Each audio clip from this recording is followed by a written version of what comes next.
अस्सलाम वालेकुम स्टूडेंट्स। तो स्टूडेंट 6.2 चल रही थी हमारी। इससे पहले हमने 6.2 का क्वेश्चन नंबर 1 एंड 2 किया था बच्चों। ठीक है बच्चों। तो आज बच्चों एक्सरसाइज नंबर 6.2 का क्वेश्चन नंबर 3 करने जा रहे हैं।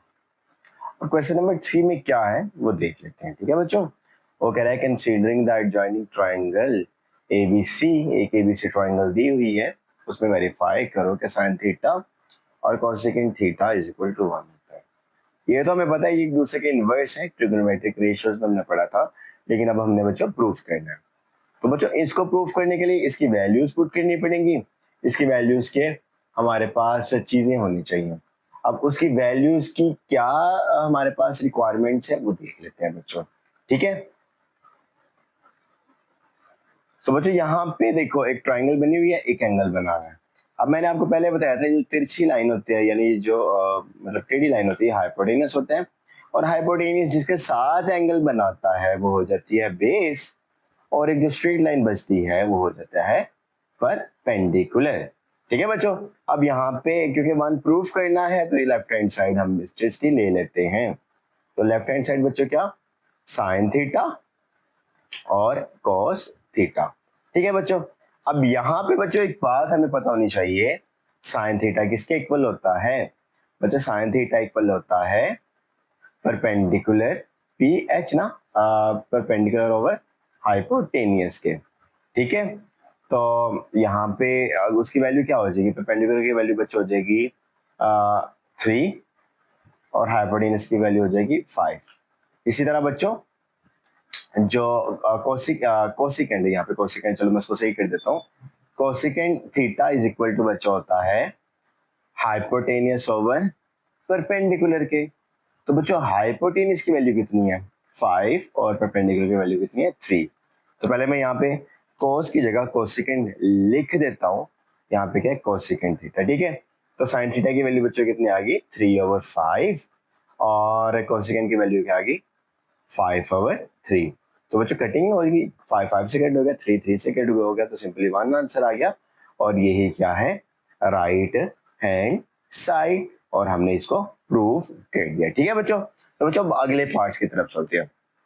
अब अगले पार्ट में वो क्या कह रहे हैं उसको डिस्कस कर लेते हैं। ठीक है बच्चों। अब यहाँ पे पार्ट नंबर 2 में वो क्या कह रहे हैं? पार्ट नंबर 2 में कह रहा है कि cos थीटा और secant theta is equal to 1 है। तो पहले सबसे पहले बच्चों लेफ्ट हैंड साइड इसकी ले लेते हैं। ठीक है। तो cos थीटा और secant थीटा। ठीक है बच्चों। तो यहाँ पे हमें पता होना चाहिए, हमें क्या पता होना चाहिए? हमें पता होना चाहिए कि cos थीटा किसके इक्वल है। तो बच्चों cos थीटा किसके इक्वल है? Base over hypotenuse. और जो है सेकेंड थीटा वो cos का उल्टा होता है, वो होता है हाइपोटेनियस ओवर बेस। ठीक है बच्चों। अब डायरेक्ट यहाँ पे वैल्यूज पुट करवा दो। ठीक है। तो बेस ओवर हाइपोटेनियस है, तो बेस की वैल्यू बच्चों कितनी है? बेस की वैल्यू है 4 और हाइपोटेनियस की वैल्यू है 5। और इसी तरह सेकेंड है, सेकेंड में हाइपोटेनियस ऊपर है, तो हाइपोटेनियस की वैल्यू कितनी है? 5 और बेस की वैल्यू है बच्चों कितनी? बेस की वैल्यू है 4। ठीक है बच्चों। तो सिंपली 4 से कैंसिल हो गया, 5 से कैंसिल हो गया, सिंपली हमारे पास आंसर क्या आ गया? 1। और यही क्या है? Right hand side. ठीक है बच्चों। सिंपल, बिल्कुल बिल्कुल आसान, बिल्कुल सिंपल, स्टेप बाय स्टेप इसको फॉर्मूलाज के साथ, ट्रिग्नोमेट्रिक रेशियोज के साथ सॉल्व कर रहे हैं। ठीक है। अब ये थर्ड पार्ट है, वो कह रहा है कि tan थीटा cot थीटा 1 है। अच्छा, ये वैसे एक दूसरे की इनवर्स है, तो वो यहाँ पे कटिंग करके भी कर सकते हैं, लेकिन क्योंकि उसने ट्राइंगल दी हुई है, ट्राइंगल के अंदर वैल्यू दी हुई है ना, तो वैल्यूज की मदद से इसको बच्चों सॉल्व करें। तो लेफ्ट हैंड साइड बच्चों इसकी ले लो। अब लेफ्ट हैंड साइड में बच्चों क्या है? tan थीटा और cot थीटा। तो बच्चों tan थीटा की वैल्यू कितनी है और cot थीटा की वैल्यू क्या है वो देख लेते हैं। तो tan थीटा बच्चों PH BH PB यानी परपेंडिकुलर ओवर बेस होता है। अब परपेंडिकुलर की बच्चों यहाँ पे वैल्यू है हमारे पास 3 है और बेस की वैल्यू बच्चों 4 है। अब cot tan का इनवर्स होता है, तो cot theta is equal to base over है परपेंडिकुलर आ गया। तो बेस क्या है बच्चों? अब बेस है 4 और परपेंडिकुलर क्या है बच्चों? 3। ठीक है। तो ये पीछे हमने मतलब ट्राइंगल जब सॉल्व किया तो उसमें किया था ना इसको, तो बस इसको यहाँ पे वैल्यू पुट करवा दो। तो ये आ गया 3/4 और यहाँ पे बच्चों क्या आ गया? 4/3। तो 4 से कैंसिल हो गया, 3 से कैंसिल हो गया, आंसर 1 आ गया। ठीक है, तो ये भी क्या है बच्चों, राइट हैंड साइड आंसर। ठीक है, तो बच्चों क्वेश्चन नंबर 4 स्टार्ट करने से पहले ना हमारे पास कुछ इंपॉर्टेंट फार्मूलाज हैं। अब इंपॉर्टेंट फार्मूलाज क्योंकि आगे भी यूज होने हैं तो अभी से देख लेते हैं। ठीक है, तो बच्चों ये हमारे पास 6 आगे के ट्रिग्नोमेट्रिक रेशियो 6 हैं, तो 6 इंपॉर्टेंट फार्मूलाज हैं। अगर अच्छा ये फार्मूला रिलेट किससे करता है, ये रिलेट करता है कि अगर किसी चीज का एंगल 90 हो जाए ना मतलब किसी भी ट्रिग्नोमेट्रिक रेशियो का एंगल 90 हो जाए और 90 में से कुछ एंगल माइनस हो, थीटा एंगल होता है वो माइनस हो, तो वो क्या उसकी मतलब क्या चीजें कहते हैं। सबसे पहले साइन को देख लेते हैं। तो साइन अगर 90 में से कोई थीटा यानी एंगल माइनस होगा तो साइन चेंज हो जाएगा कॉस में, और वो जो एंगल होगा वो थीटा यानी वो जो थीटा की जगह या थीटा जो भी होगा वो यहाँ पे आ जाएगा। इस तरह बच्चों कॉस है। अब कॉस अगर 90 में से कुछ एंगल माइनस होगा तो वो कॉस चेंज हो जाएगा साइन में, और साथ में वो थीटा वो एंगल आ जाएगा। इस तरह बच्चों टेन के साथ भी है। टेन 90 में से कुछ जब माइनस होगा तो टेन चेंज हो जाएगा कॉट में, और बाद में जो एंगल बचेगा वो साथ में मतलब ये जो माइनस का जो एंगल हो रहा है ना वो एंगल आ जाएगा। कॉट है। अब कॉट 90 में से जब कोई एंगल माइनस होगा कॉट चेंज हो जाएगा टेन में, और साथ में जो एंगल माइनस होगा वो थीटा आ जाएगा। इस तरह बच्चों सेकेंड है। तो सेकेंड 90 में से कोई एंगल माइनस करोगे यानी 90 में से कोई एंगल माइनस करोगे सेकेंड चेंज हो जाएगा कॉसेकेंड में, और साथ में बच्चों वो एंगल आ जाएगा। इस तरह जब कोसेकेंड होगा तो 90 यानी कोसेकेंड 90 में से कोई चीज माइनस होगी, कोई एंगल थीटा माइनस होगा तो कोसेकेंड चेंज हो जाएगा सेकेंड में। ठीक है बच्चों, तो question number 4 filling the blank है, तो इसको जल्दी से देख लेते हैं, कोई मुश्किल नहीं आने वाली बच्चों। ठीक है, तो साइन 30 है। तो साइन 30 मतलब इसको किस अच्छा यहाँ पे ना ट्रिग्नोमेट्रिक हमारे पास एक बहुत इंपॉर्टेंट चीजें भी आगे आगे चल के ना अब ना नॉर्मली 0 पे 30 पे 45 पे 60 पे और 90 पे एंगल्स लेते हैं। ठीक है बच्चों, तो कुछ ना एंगल्स आपस में सेम कई जगह पे होते हैं, तो वो एक यहाँ से वो प्रूव हो जाएंगी। लेकिन एंगल्स के बारे में आपने ना फिजिक्स में पढ़ा होगा जब आपने परपेंडिकुलर कंपोनेंट्स से resolving into perpendicular components x y components में हमने पढ़ा होगा, आपने पढ़ लिया होगा शायद, तो उसमें भी ये चीजें पढ़ी थी। लेकिन आप वहाँ पे 0 60 30 45 60 90 की में पढ़ी थी। यहाँ पे भी तकरीबन वही चीजें, लेकिन यहाँ पे वो एंगल स्पेसिफाई नहीं करेगा, वो सिर्फ बता रहा है कि वो किसके इक्वल होता है उसके एंगल्स। तो साइन 30 है, तो साइन 30 को उसने 90 माइनस 60 में लिखा है। तो मैंने बताया ना कि जब साइन में से 90 माइनस करते हैं तो साइन चेंज हो जाता है कॉस में, और साथ में जो एंगल माइनस हो रहा होता है वो आ जाता है। इस तरह cos 30 है यानी अब sin 30 किसके इक्वल होता है cos 60 है। तो इसको आगे चल के प्रूव करेंगे कि सच में इसकी वैल्यूज से आपस में इक्वल होती हैं। जब इसकी वैल्यूज लेंगे ना ये डिग्री में ना, तो जब इसकी वैल्यू जब इसकी असल में वैल्यू चेक करेंगे ना कैलकुलेटर से या सिंपली वैसे भी बताऊंगा तो ये देखना सेम ही होगी।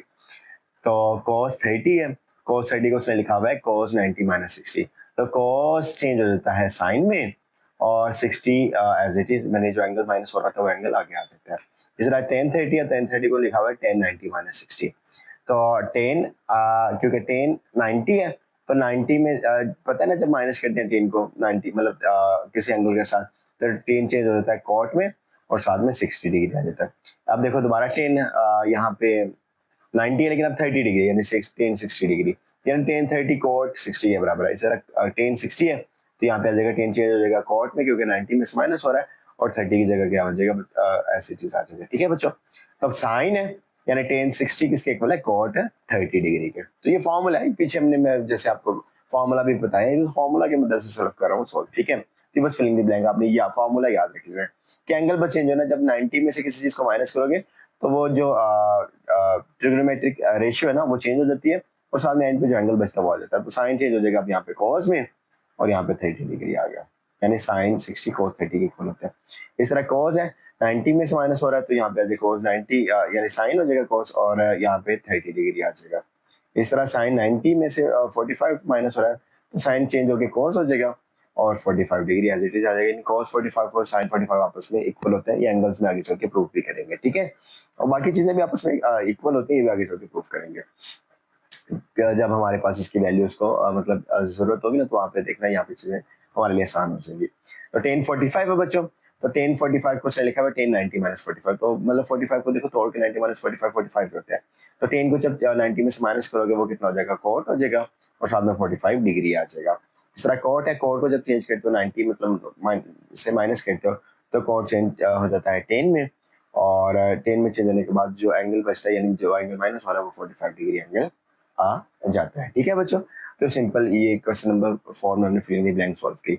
अब ये जो अगला लास्ट पार्ट है ना इस एक्सरसाइज का, तो इसमें कुछ इसके ना आगे इसके पार्ट्स में ना क्वेश्चन नंबर 5 के तो कुछ ये फॉर्मूलाज यूज होंगे, तो उसके लिए भी फॉर्मूला आगे चल के आपके लिए बड़े फायदेमंद होने वाले हैं। ठीक है, तो सबसे पहले बच्चों क्वेश्चन नंबर 5 पढ़ लेते हैं। वो कह रहा है क्वेश्चन नंबर 5 में क्या कह रहा है, वो कह रहा है कि इन अ राइट एंगल ट्राइंगल, एक राइट एंगल ट्राइंगल है ए बी सी, जिसमें मेजरमेंट एंगल जो भी है, ये मेजरमेंट एंगल जो भी है ये 90 डिग्री का है। ठीक है, ये इसको मैंने ऐसे बॉक्स बना दिया। और जो सी है वो एक्यूट एंगल है, यानी 60 डिग्री का एक्यूट एंगल, ऐसा एंगल जो 90 डिग्री से छोटा होता है, लेस देन 90 डिग्री होता है, वो कितना है 60 डिग्री है। और जो मेजरमेंट एंगल ए है वो ए ओवर बी के इक्वल है, यानी जो ए पे एंगल बना हुआ है वो ए ओवर बी के इक्वल है। और find the following trigonometry ratio, तो उसने ना ये कुछ इसके 10 पार्ट थे, तो बच्चों इसको सॉल्व करना है, बिल्कुल सिंपल है, इंतहाई आसान, इसको देख लेते हैं। तो बच्चों बस यही चेक कर लो। अब क्योंकि ये तिरछी लाइन है तो ये हाइपोटेनस हो जाएगा, और एंगल जिसके साथ बना हुआ है वो हो जाती है बेस, और जो बाकी स्ट्रेट लाइन बचती है वो होती है परपेंडिकुलर। तो बच्चों मेजरमेंट एंगल बी और बी सी और ए बी को चेक कर लेते हैं। तो measurement angle B C, B और सी, बी से लेकर सी तक, बी से लेकर सी तक क्या है, यहाँ पे पहले लिख लेता हूँ, measurement angle B C over measurement angle A B. तो बी सी बच्चों, बी सी ये है, तो बी सी कहाँ पे है, बी और सी, ये देखो क्या है, ए है, और ए और बी, ए और बी क्या है, सी है, तो ए ओवर सी सिंपली इसका आंसर आ गया। ठीक है बच्चों, अब दूसरा देखते हैं। तो पार्ट नंबर 2 में cos 60 कह रहा है, तो क्योंकि बच्चों अब देखो 60 डिग्री है, तो cos 60, तो cos 60, ठीक है। तो cos 60 होता है, cos होता है क्या है, cos होता है P H B H, B base over hypotenuse. तो बेस बच्चों कितनी है, बेस है हमारे पास ए, और हाइपोटेनियस कितने का है बच्चों, बी का, तो ए ओवर बी इसका सिंपली आंसर आ गया। ठीक है बच्चों, अब रिमेनिंग पार्ट्स भी इसके देख लेते हैं, इंतहाई आसान है, कोई मुश्किल नहीं आने वाली। ठीक है, अब 1060 है, तो इसको देख लेते हैं। तो 10 बच्चों किसके इक्वल होता है, 1060, तो 10 में से होता है किसके इक्वल है, 10 मतलब P H B H P B perpendicular over base 60 पे, मतलब 60 डिग्री एंगल पे, तो बेस आ गया। तो 60 डिग्री वाले एंगल पे परपेंडिकुलर कितना है बच्चों, परपेंडिकुलर है सी एक के इक्वल है, और बेस किसके इक्वल है, ए के, तो सी ओवर ए इसका आंसर आ गया। ठीक है बच्चों, अब पार्ट नंबर 4 देख लेते हैं। तो पार्ट नंबर 4 है पाई ओवर 3, तो बच्चों इसको पहले चेंज कर लेते हैं, कोसेकेंड। तो मैंने बताया था ना कि जब रेडियन की बात करें तो एंगल जब रेडियन पाई में आ जाए तो पाई का मतलब होता है 180 डिग्री, तो 180 ओवर 3। ठीक है, तो इसको डिग्री में मैंने कन्वर्ट कर दिया सिंपली। ठीक है, वैसे आप इसको मतलब अगर आपने कन्वर्ट करना हो ना, तो मैंने कैसे कन्वर्ट किया, चलो मैं यहाँ पे दिखा भी देता हूँ। तो पाई ओवर 3 को मल्टीप्लाई करवा दो, क्योंकि पाई है तो पाई को कन्वर्ट करना डिग्री में, तो 180 ओवर पाई से मल्टीप्लाई करवा दो। ठीक है, तो डिग्री में कन्वर्ट हो जाएगा। तो 1 दार 3, 3 6 दार 18 और 0, तो कोसेकेंड तो दोबारा 60 डिग्री आ गया, क्योंकि सारे एंगल हमारे 6 मतलब हम ज्यादा हमारे लिए सारे 60 डिग्री के लिए है, तो 60 डिग्री में तकरीबन कोशिश करेंगे सारे एंगल्स हो। आगे 30 डिग्री में जो आ रहे हैं नजर, कोई मसला नहीं है, वो भी आपको आसानी तरीके से, अब जो क्वेश्चन नंबर 4 में मैंने आपको फॉर्मूला समझाया है ना, तो उसकी मदद से ये भी क्वेश्चन सॉल्व कर दूंगा, बिल्कुल आसान है, कोई मुश्किल नहीं है।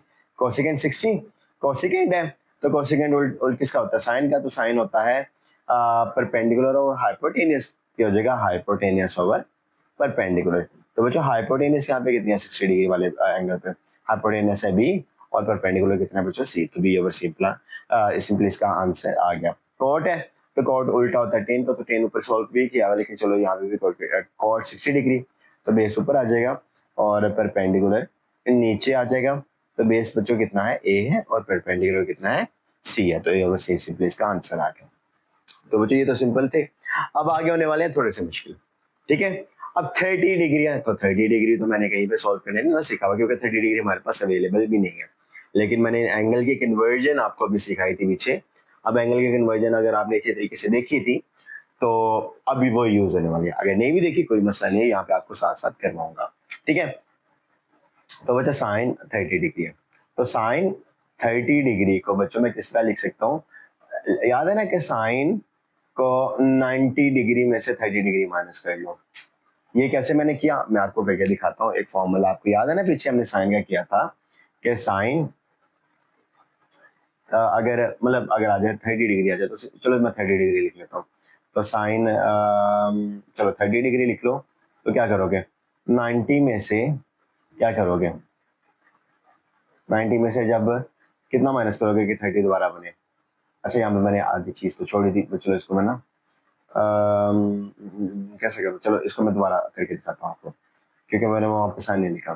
तो साइन 30 डिग्री, तो आप इसको लिख सकते हो साइन 90 डिग्री माइनस 60 डिग्री, ठीक है। तो याद है ना इसमें क्या होता है, साइन जो माइनस करते हो तो वो कॉस हो जाता है, मतलब 90 में से माइनस करते हो जो एंगल बचता है वो आ जाता है। तो यहाँ पे मैं लिख सकता हूँ साइन 90 माइनस 30 की जगह क्या आ जाता है, कॉस 60 आ जाता है। क्या आ जाता है, कॉस 60 डिग्री आ जाता है। और क्योंकि कॉस है, अब 60 डिग्री है, 60 डिग्री के लिए बच्चों मेरे लिए आसान है, क्योंकि मेरी ट्राइंगल जो है वो 60 डिग्री के ऊपर ये देखो, ये जो ट्राइंगल है इसमें 60 डिग्री हमारे लिए है, क्योंकि 30 डिग्री नहीं है, तो इसलिए मेरे लिए इसको 60 डिग्री के साथ सॉल्व करना आसान था, इसलिए मैंने इसको 60 डिग्री में, वो जो मैंने आपको फॉर्मूला समझाए थे उसके हिसाब से मैंने 60 डिग्री में इसको कन्वर्ट कर लिया, ठीक है बच्चों। अब तो बच्चों कॉज है, कॉज होता है बेस ओवर हाइपोटेनियस। तो बच्चों बेस कितनी है, बेस है हमारे पास यहाँ पे ए है ट्राइंगल में, और हाइपोटेनियस क्या है, हाइपोटेनियस है बी, तो ए ओवर बी सिंपली इसका आंसर आ गया। अब बच्चों कॉस 30 है, अब लिख लो कॉस 30 डिग्री, तो कॉस 30 को किस तरह लिख सकते हो, कॉस 90 डिग्री में से कितना माइनस कर लो, 30 डिग्री माइनस कर लो। तो याद है जब एक फॉर्मूला था हमारे पास, अगर आप कॉस 30 डिग्री लिखो और उसका कॉस 90 डिग्री माइनस 30 डिग्री कर लो, तो क्योंकि कॉस को 90 में से माइनस कर लो तो कॉस चेंज हो जाता है साइन में, और साथ में जो एंगल बचता है वो अच्छा 60 आएगा ना, यहाँ पे यहाँ 30 है ना, तो यहाँ पे 60 आ जाएगा। तो साइन है और यहाँ पे क्या आ जाएगा 60 आ जाएगा, क्योंकि 90 में से 60 माइनस करोगे ना तो फिर ही 30 बचेगा ना, तो यहाँ पे क्या आ जाएगा साइन 60 डिग्री। तो यहाँ पे लिख लो। तो अच्छा मेन मतलब एंगल से रिलेटेड बस ये याद रखना है कि क्या एंगल आएगा ट्रिगोनोमेट्रिक रेशो वाला। अब देखो एंगल 60 पे हमारे लिए वैल्यू ढूंढना आसान है, तो साइन क्या होता है, परपेंडिकुलर ओवर हाइपोटेनस। तो यहाँ पे जो 60 डिग्री पे परपेंडिकुलर बना हुआ है वो है बी, ये देखो यहाँ पे, ये देखो परपेंडिकुलर 60 डिग्री पे परपेंडिकुलर है सी, और बेस क्या है ए, तो सी ओवर ए, ठीक है बच्चों। तो यहाँ पे क्या लिख लिया मैंने, सी लिख लिया और नीचे क्या लिख लिया, ए लिख लिया, ठीक है। आगे टेन वाला कर लेते हैं, तो टेन पहले इसको चेंज कर लेते हैं।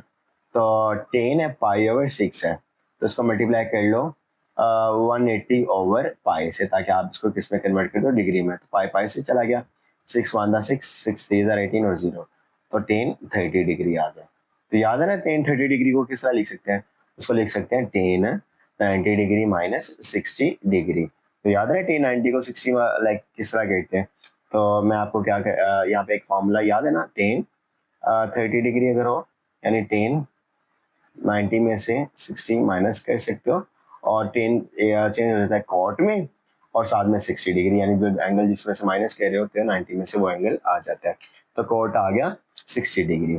तो बच्चों कॉट 60 डिग्री किसके इक्वल होता है, मतलब इस एंगल, बस ये देखना कि एंगल मतलब एंगल पे डिपेंड कर रहा है मेरा सारा ये क्वेश्चन ना, क्योंकि यहाँ पे 60 पे के हिसाब से मैंने इसको डिवाइड किया हुआ है, ठीक है। तो कॉट होता है बच्चों बेस ओवर परपेंडिकुलर के ना, सॉरी बेस ओवर, हाँ परपेंडिकुलर के, ठीक है।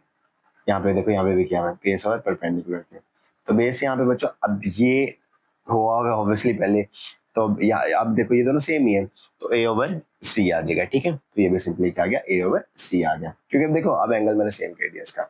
अब सीकेंड है, तो सीकेंड को जब उसको तोड़ते हो वो यहाँ पे मैं अगर दिखा दूं, ये देखो यहाँ पे नहीं क्या हुआ, ये देखो सेकंड को कोसेकंड को कोसेकंड को सेकंड के इक्वल करते हैं, ठीक है।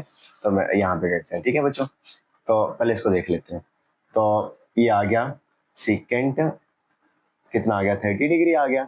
तो आप किस तरह लिख सकते हो, सेकंड 90 माइनस 60 डिग्री। तो ऑब्वियसली मैंने आपको ये भी करना सिखाया था, क्योंकि चलो करना सिखाया नहीं है ये मतलब नहीं किया, लेकिन फॉर्मूला इसका हमारे पास आता है, सेकंड बस चेंज करना है।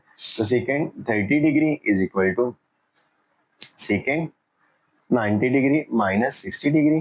तो 90 में से 60 माइनस मतलब 90 चेंज कर देगा सेकंड को कोसेकंड में, और साथ में 60 डिग्री आ जाएगा, क्योंकि एंगल जो माइनस हो रहा था वो एंगल आ जाता है। तो यहाँ पे बच्चों क्या आ गया, सिंपली कोसेकंड और साथ में 60 डिग्री आ गया।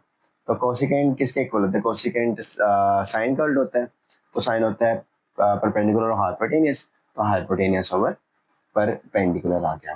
तो हाइपोटेनस की बच्चों वैल्यू है यहाँ पे बी है और परपेंडिकुलर की वैल्यू बच्चों सी है, तो बी ओवर सी इसका सिंपली आंसर आ गया।